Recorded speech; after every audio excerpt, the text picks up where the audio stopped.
Hello everyone, आप सभी का स्वागत है आपके अपने यूट्यूब चैनल सीजी व्याप्ति में। आज हम लोग कवर करेंगे भारतीय राज्य व्यवस्था के मोस्ट इम्पॉर्टेंट टॉपिक संवैधानिक विकास के बारे में। तो चलिए शुरू करते हैं। आज का हमारा पहला प्रश्न है,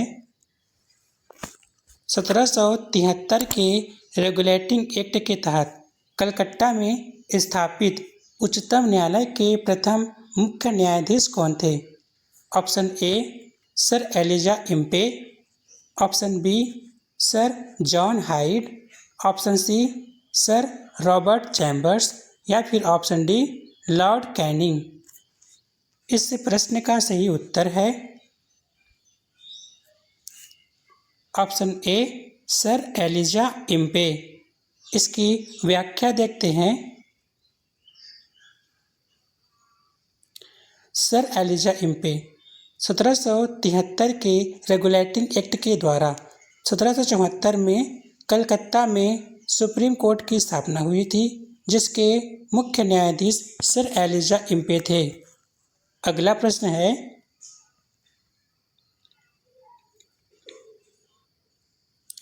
किस अधिनियम के द्वारा ब्रिटिश भारत में पहली बार बजट प्रणाली की शुरुआत की गई? ऑप्शन ए 1858 का अधिनियम, ऑप्शन बी 1860 का अधिनियम, ऑप्शन सी 1892 का अधिनियम या फिर ऑप्शन डी है 1861 का अधिनियम। इस प्रश्न का सही उत्तर है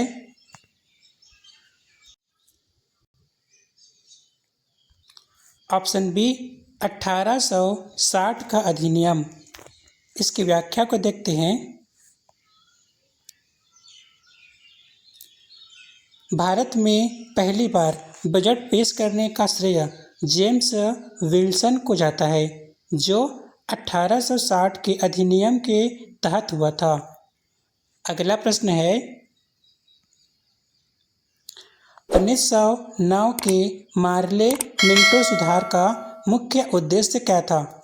ऑप्शन ए है महिलाओं का मताधिकार, ऑप्शन बी है प्रांतों में द्वैत शासन, ऑप्शन सी है मुस्लिमों के लिए पृथक निर्वाचन व्यवस्था या फिर ऑप्शन डी है संघीय न्यायालय की स्थापना। इस प्रश्न का सही उत्तर है ऑप्शन सी मुस्लिमों के लिए पृथक निर्वाचन की व्यवस्था। इसकी व्याख्या को देखते हैं। इस अधिनियम ने मुसलमानों के लिए सांप्रदायिक प्रतिनिधित्व प्रणाली की शुरुआत की थी। अगला प्रश्न देखते हैं, किस अधिनियम के तहत भारत में द्वैत शासन डायरकी प्रणाली को लागू किया गया? ऑप्शन ए है 1909 का अधिनियम, ऑप्शन बी है 1919 का भारत सरकार अधिनियम, ऑप्शन सी है 1935 का भारत सरकार अधिनियम या फिर ऑप्शन डी है 1947 का स्वतंत्रता अधिनियम। इस प्रश्न का सही उत्तर है ऑप्शन बी 1919 का भारत सरकार अधिनियम। इसकी व्याख्या को देखते हैं। 1919 के मॉन्टेग्यू चेम्सफोर्ड सुधारों द्वारा प्रांतों में द्वैत शासन प्रणाली की शुरुआत की गई थी। अगला प्रश्न है, संविधान सभा की पहली बैठक कब हुई थी? ऑप्शन ए 9 दिसंबर 1946, ऑप्शन बी 15 अगस्त 1947, ऑप्शन सी 26 जनवरी 1950 या फिर ऑप्शन डी है 26 नवंबर 1949। इस प्रश्न का सही उत्तर है ऑप्शन ए 9 दिसंबर 1946। इसकी व्याख्या देखते हैं। 9 दिसंबर 1946 को संविधान सभा की पहली बैठक हुई, जिसके अस्थायी अध्यक्ष डॉक्टर सच्चिदानंद सिन्हा थे। अगला प्रश्न है,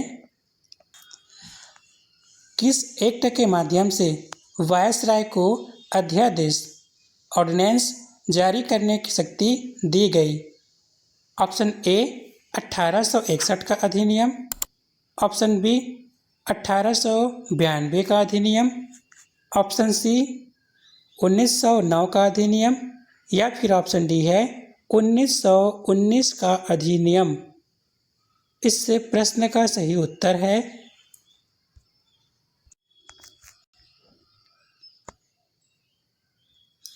ऑप्शन ए 1861 का अधिनियम। इसकी व्याख्या को देखते हैं।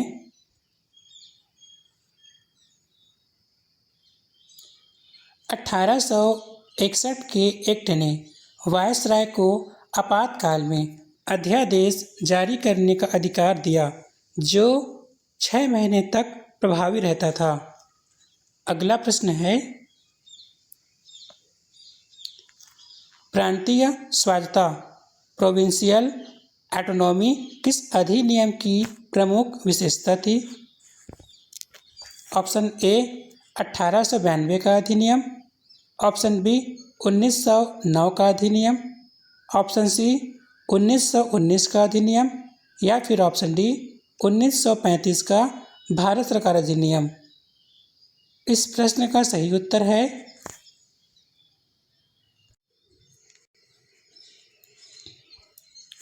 ऑप्शन डी 1935 का भारत सरकार अधिनियम। इसकी व्याख्या को देखते हैं। 1935 के अधिनियम ने प्रांतों में द्वैत शासन को समाप्त कर उन्हें पूर्ण स्वायत्तता प्रदान की। अगला प्रश्न है, संविधान सभा की रचना का विचार सर्वप्रथम किसने रचा था? Option A Congress party, option B Muslim League, option C Swaraj party 1924 में या फिर ऑप्शन डी भारतीय कम्युनिस्ट पार्टी। इस प्रश्न का सही उत्तर है ऑप्शन सी स्वराज पार्टी 1924। इसकी व्याख्या को देखते हैं। 1924 में स्वराज पार्टी ने पहली बार संविधान सभा के गठन का औपचारिक प्रस्ताव रखा था। अगला प्रश्न है, किस अधिनियम को मॉन्टेग्यू चेम्सफोर्ड सुधार के नाम से भी जाना जाता है? ऑप्शन ए 1909 का अधिनियम, ऑप्शन बी 1919 का भारत सरकार अधिनियम, ऑप्शन सी 1935 का अधिनियम या फिर ऑप्शन डी 1947 का अधिनियम। इस प्रश्न का सही उत्तर है ऑप्शन बी 1919 का भारत सरकार अधिनियम। इसकी व्याख्या को देखते हैं।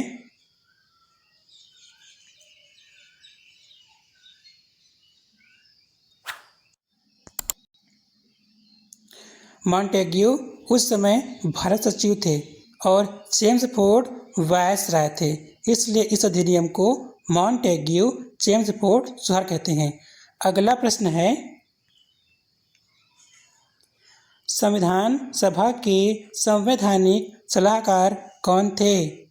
Option A doctor BR Ambedkar, option B doctor Rajendra Prasad, option C VN Rao या फिर ऑप्शन डी KM मुंशी। इस प्रश्न का सही उत्तर है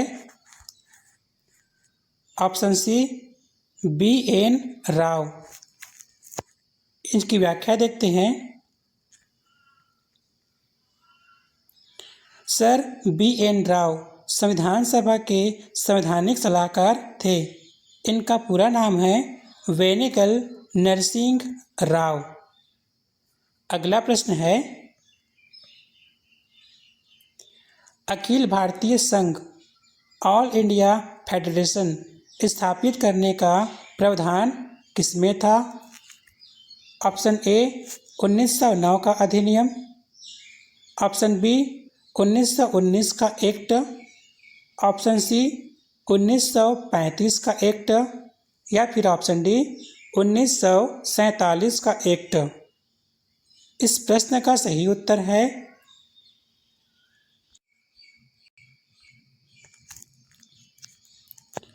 ऑप्शन सी 1935 का एक्ट।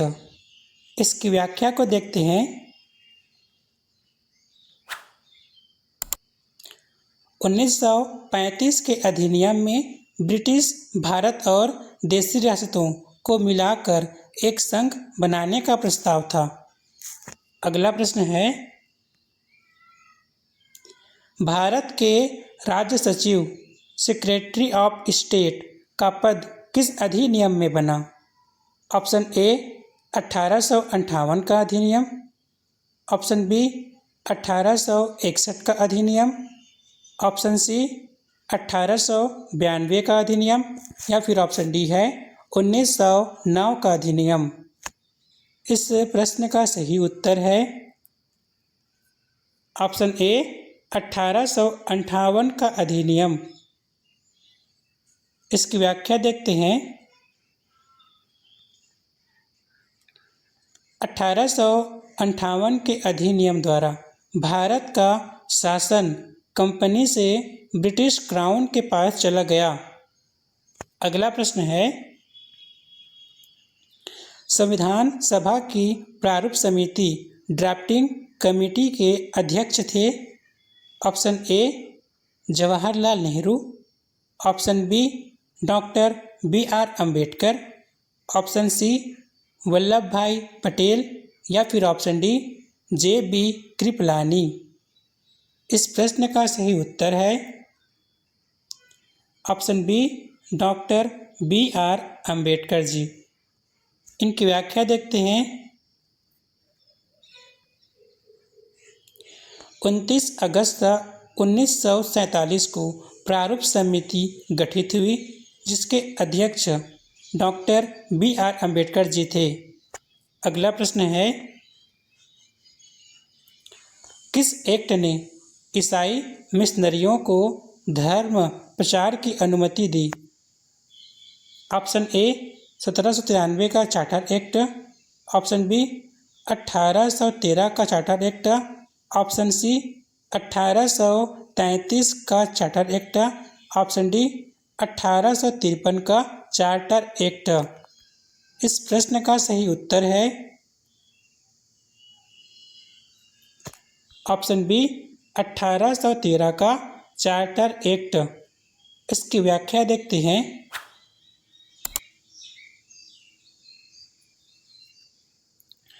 1813 के चार्टर एक्ट ने ईसाई मिशनरियों को भारत में धर्म प्रचार की खुली छूट दी। अगला प्रश्न है, कैबिनेट मिशन भारत कब आया था? Option A 1942, option B 1945, option C 1946, या फिर ऑप्शन डी 1947। इस प्रश्न का सही उत्तर है ऑप्शन सी 1946। इसकी व्याख्या को देखते हैं। कैबिनेट मिशन 1946 में आया था, जिसके सदस्य Patrick Lawrence, sir Stafford Cripps और A.V. अलेक्जेंडर थे। अगला प्रश्न है,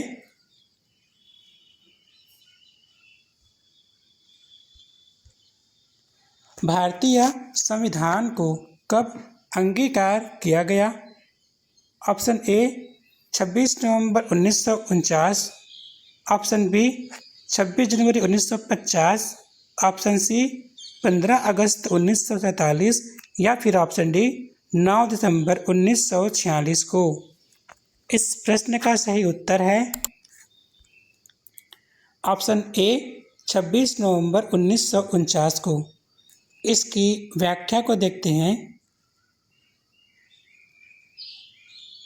26 नवंबर 1949 को भारतीय संविधान अंगीकार किया गया, जबकि यह 26 जनवरी 1950 को लागू हुआ। अगला प्रश्न है, किस अधिनियम द्वारा लोक सेवा आयोग स्थापना का प्रावधान था? Option A 1909, option B 1919, option C 1935 या फिर ऑप्शन डी 1947। इस प्रश्न का सही उत्तर है ऑप्शन बी 1919। इसकी व्याख्या को देखते हैं।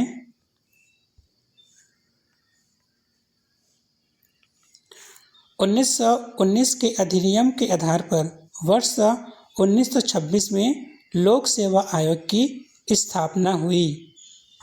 अगला प्रश्न है, भारत का पहला वायसराय कौन बना? Option A lord William Bentinck, option B lord Canning, option C lord Mountbatten या फिर ऑप्शन डी लॉर्ड रिपन।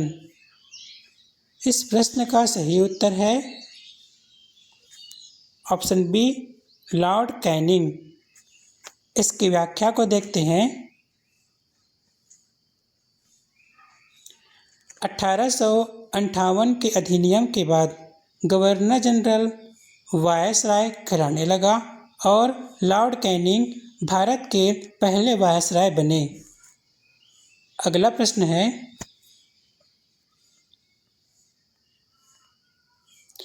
केंद्र में द्विसदनीय विधायिका किस अधिनियम में आई? ऑप्शन ए 1892 का अधिनियम, ऑप्शन बी 1909 का अधिनियम, ऑप्शन सी 1919 का अधिनियम या फिर ऑप्शन डी 1935 का अधिनियम। इस प्रश्न का सही उत्तर है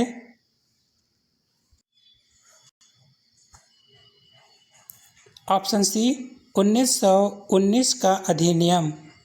इसकी व्याख्या को देखते हैं। 1919 के अधिनियम ने केंद्र में राज्य परिषद और विधानसभा नामक 2 सदन बनाए। अगला प्रश्न है, संविधान निर्माण में कुल कितना समय लगा? ऑप्शन ए 2 वर्ष 11 माह 18 दिन, ऑप्शन बी 3 वर्ष 1 माह 15 दिन, ऑप्शन सी 2 वर्ष 6 माह 20 दिन या फिर ऑप्शन डी है 1 वर्ष 11 माह 18 दिन। इस प्रश्न का सही उत्तर है ऑप्शन ए 2 वर्ष 11 माह 18 दिन। इसकी व्याख्या देखते हैं। संविधान के निर्माण में कुल 2 वर्ष 11 महीना और 18 दिन लगे थे। अगला प्रश्न है, 1935 के अधिनियम में अवशिष्ट शक्तियाँ किसे दी गई? ऑप्शन ए राज्यों को, ऑप्शन बी वायसराय को, ऑप्शन सी ब्रिटिश संसद को या फिर ऑप्शन डी स्थानीय निकायों को।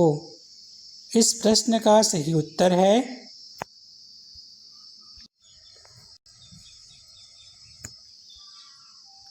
ऑप्शन बी वायसराय को। इसकी व्याख्या देखते हैं। 1935 के अधिनियम में अवशिष्ट शक्तियाँ वायसराय के पास रखी गई थी। अगला प्रश्न है, संघीय न्यायालय फेडरल कोर्ट की स्थापना कब हुई? ऑप्शन ए 1935, ऑप्शन बी 1937 में, ऑप्शन सी 1940 में या फिर ऑप्शन डी 1946 में। इस प्रश्न का सही उत्तर है ऑप्शन बी 1937 में। इसकी व्याख्या देखते हैं। 1935 के अधिनियम के तहत वर्ष 1937 में दिल्ली में संघीय न्यायालय की स्थापना हुई। अगला प्रश्न है, संविधान सभा में कुल कितनी महिला सदस्य थी? Option A 10, option B 12, option C 15 या फिर ऑप्शन डी 20। इस प्रश्न का सही उत्तर है ऑप्शन सी 15। इसकी व्याख्या को देखते हैं।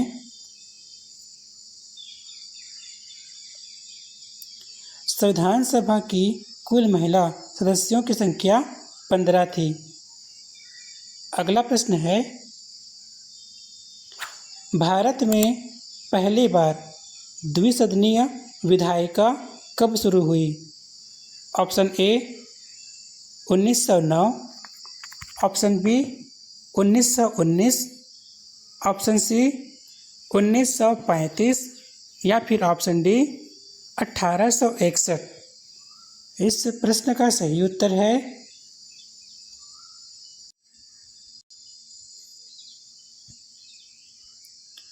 Option B 1919। इसकी व्याख्या देखते हैं।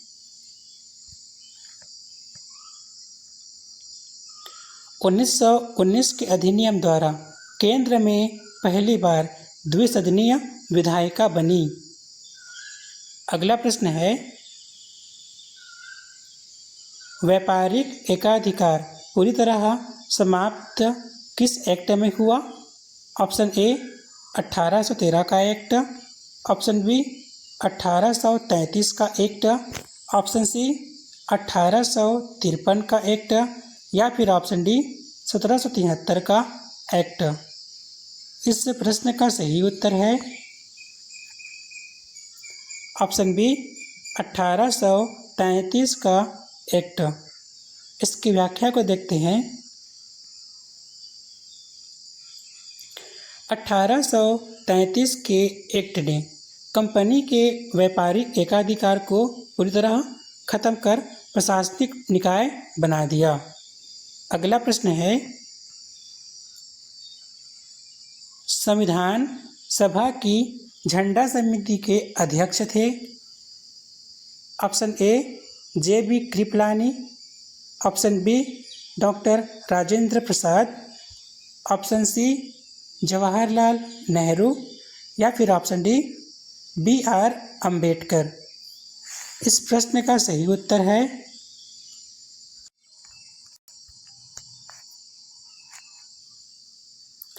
Option A J B. कृपलानी। इसकी व्याख्या देखते हैं। जे.बी. कृपलानी झंडा समिति के अध्यक्ष थे। तदर्थ समिति के अध्यक्ष डॉक्टर राजेंद्र प्रसाद जी थे। अगला प्रश्न है, संविधान सभा के सदस्यों का चुनाव कैसे हुआ? ऑप्शन ए प्रत्यक्ष निर्वाचन से, ऑप्शन बी अप्रत्यक्ष निर्वाचन से, ऑप्शन सी नामांकन से या फिर ऑप्शन डी है उपयुक्त सभी। इस प्रश्न का सही उत्तर है ऑप्शन बी अप्रत्यक्ष निर्वाचन से। इसकी व्याख्या देखते हैं।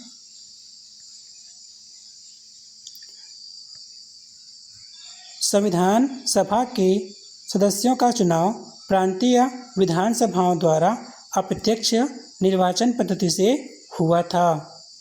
अगला प्रश्न है, सीधा चुनाव डायरेक्ट इलेक्शन किस अधिनियम से शुरू हुआ? ऑप्शन ए 1909 का अधिनियम, ऑप्शन बी 1919 का अधिनियम, ऑप्शन सी 1935 का अधिनियम या फिर ऑप्शन डी 1861 का अधिनियम। इस प्रश्न का सही उत्तर है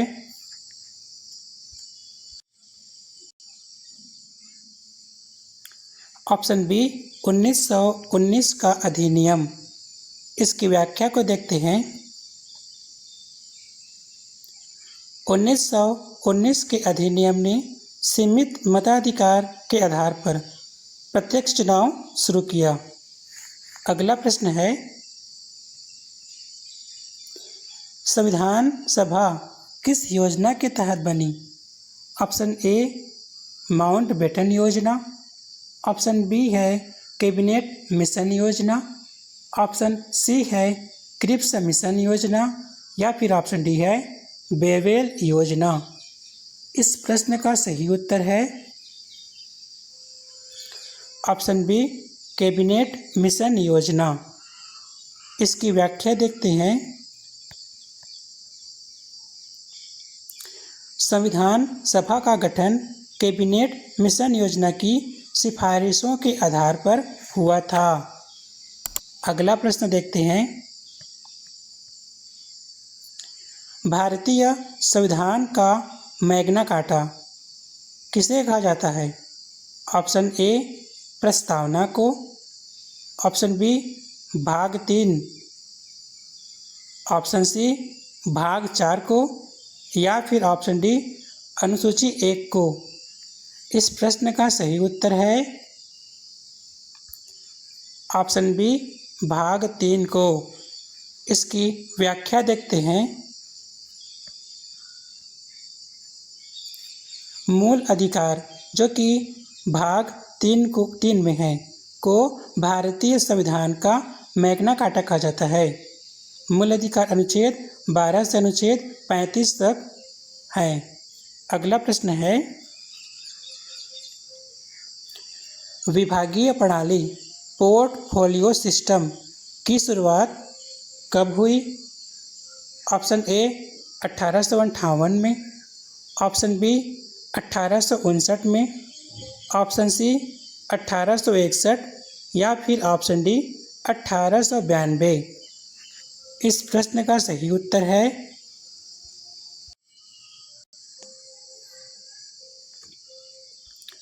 ऑप्शन बी 1859। इसकी व्याख्या देखते हैं।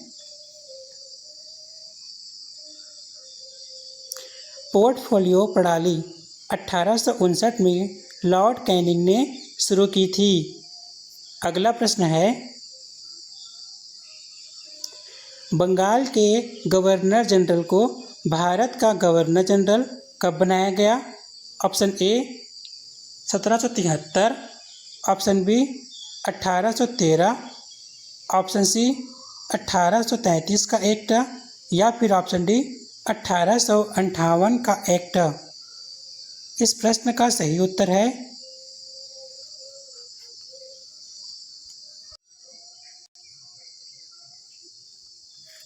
ऑप्शन सी 1833 का act.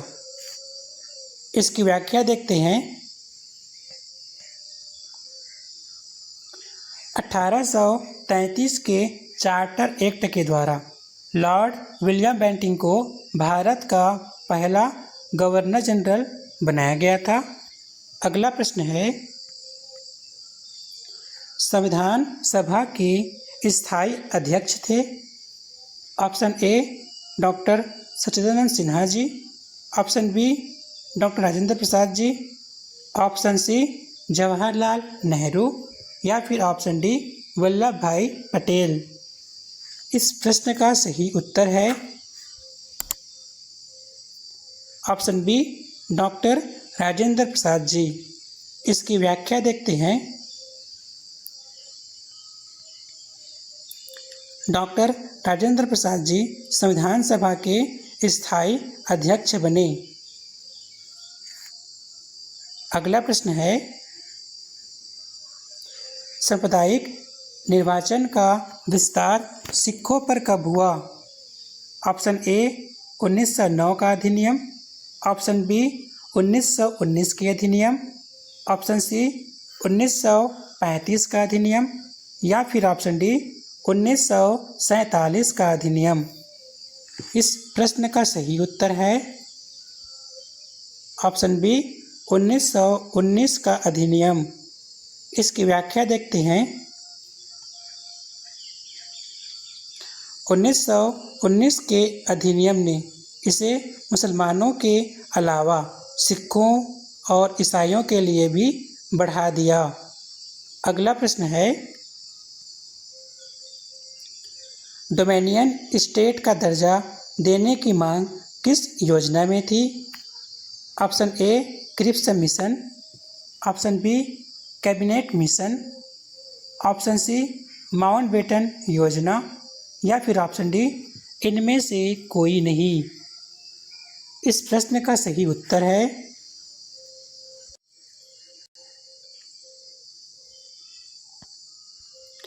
Option A Cripps mission. इसकी व्याख्या देखते हैं। क्रिप्स मिशन वर्ष 1942 में पहली बार डोमिनियन स्टेटस देने का प्रस्ताव था। अगला प्रश्न देखते हैं, संविधान के प्रारूप पर कितने दिन चर्चा हुई? ऑप्शन ए 100 दिन, ऑप्शन बी 114 दिन, ऑप्शन सी 120 दिन या फिर ऑप्शन डी 150 दिन। इस प्रश्न का सही उत्तर है ऑप्शन बी 114 दिन। इसकी व्याख्या देखते हैं। संविधान के प्रारूप पर विचार विमर्श में 114 दिन लगे थे। अगला प्रश्न है, संविधान सभा के कुल कितने सत्र या बैठकें हुई? Option A 9, option B 10, option C 11 या फिर ऑप्शन डी 12। इस प्रश्न का सही उत्तर है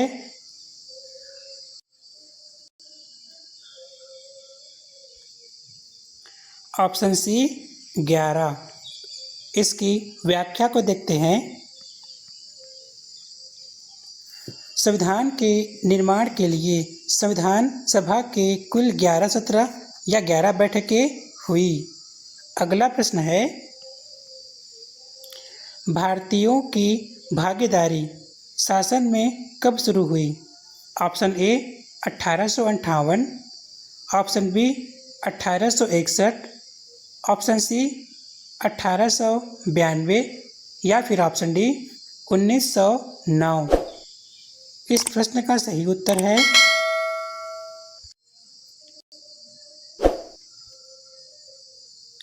ऑप्शन ए, ऑप्शन बी 1861 में। अगला प्रश्न, इसकी व्याख्या देखते हैं।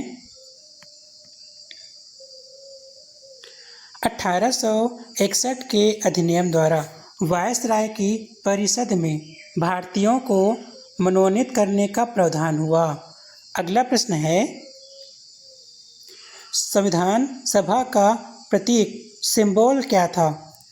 ऑप्शन ए शेर, ऑप्शन बी हाथी, ऑप्शन सी कमल या फिर ऑप्शन डी चक्र।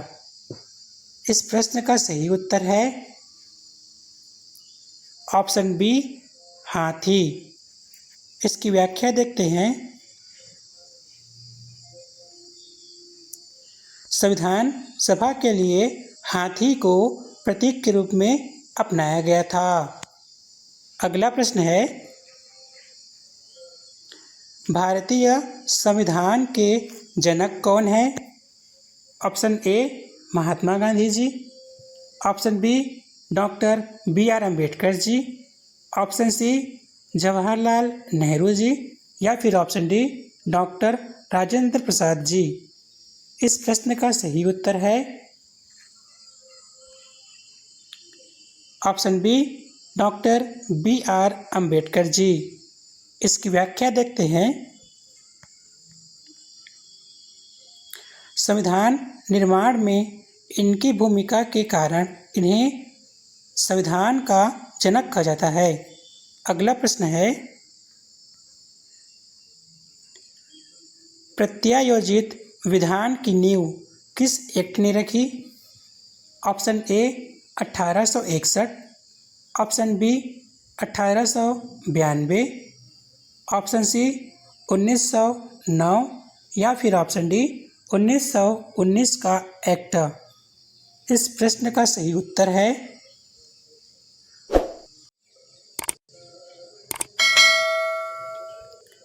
ऑप्शन ए 1861 का एक्ट।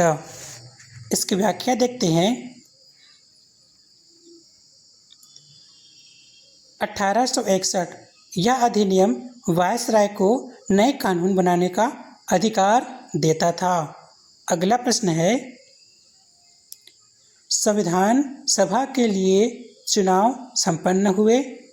ऑप्शन ए 1945 में, ऑप्शन बी 1946 में, ऑप्शन सी 1947 में या फिर ऑप्शन डी 1948 में। इस प्रश्न का सही उत्तर है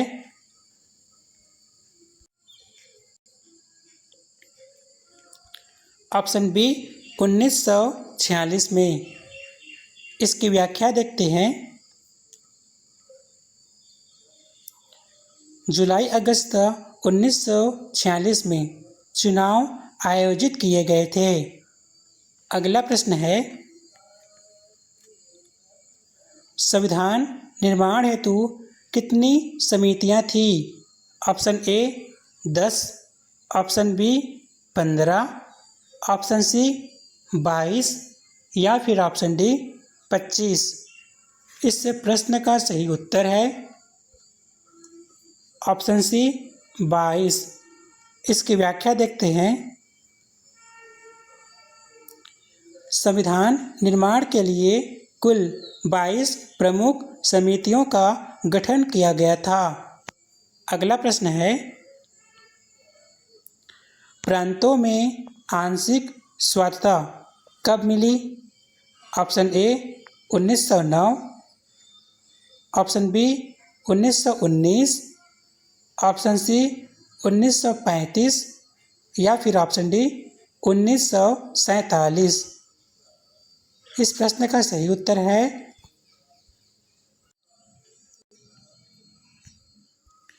ऑप्शन बी 1919।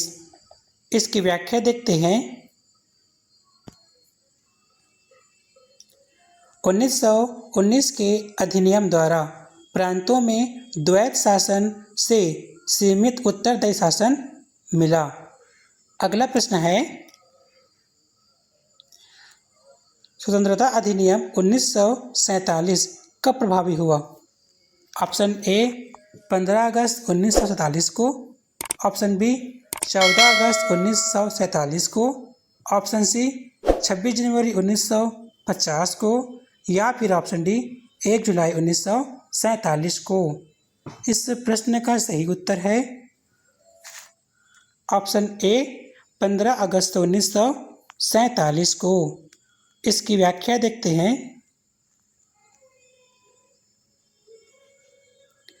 15 अगस्त 1947 से भारत स्वतंत्र डोमिनियन बना। अगला प्रश्न है, संविधान सभा के कुल सदस्य निर्धारित थे। ऑप्शन ए 300, ऑप्शन बी है 389, ऑप्शन सी है 400 या फिर ऑप्शन डी है 450। इस प्रश्न का सही उत्तर है ऑप्शन बी 389। इसकी व्याख्या देखते हैं। कैबिनेट मिशन के अनुसार कुल 389 सदस्य निर्धारित थे। अगला प्रश्न है, कंपनी के व्यापार को 20 वर्ष के लिए बढ़ाया गया। ऑप्शन ए 1793 के अधिनियम में, ऑप्शन बी 1813 के अधिनियम में, ऑप्शन सी 1833 के अधिनियम में या फिर ऑप्शन डी है 1853 के अधिनियम में। इस प्रश्न का सही उत्तर है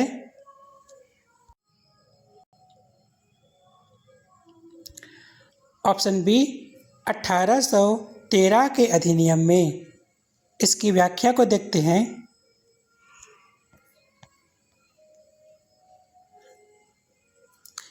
1813 के अधिनियम द्वारा व्यापार के अधिकार को 20 वर्ष तक बढ़ाया गया।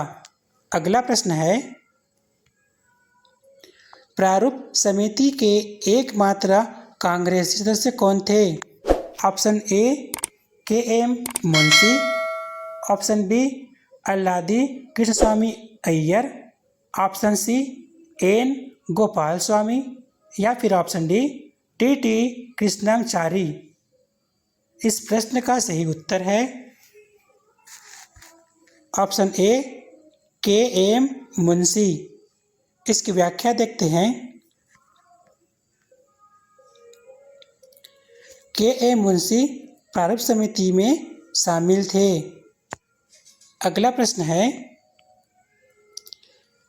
स्वतंत्रता अधिनियम किसने प्रस्तुत किया था? Option A lord Wavell, option B lord Mountbatten, option C Clement Attlee या फिर ऑप्शन डी विंस्टन चर्चिल। इस प्रश्न का सही उत्तर है ऑप्शन बी लॉर्ड माउंटबेटन ने। इसकी व्याख्या को देखते हैं। यह माउंटबेटन योजना पर आधारित था। अगला प्रश्न है, संविधान पूर्णतः लागू हुआ? ऑप्शन ए 26 नवंबर 1949 को, ऑप्शन बी है 26 जनवरी 1950 को, ऑप्शन सी है 15 अगस्त 1947 को या फिर ऑप्शन डी है 2 अक्टूबर 1950 को। इस प्रश्न का सही उत्तर है ऑप्शन बी 26 जनवरी 1950 को। Thanks for watching.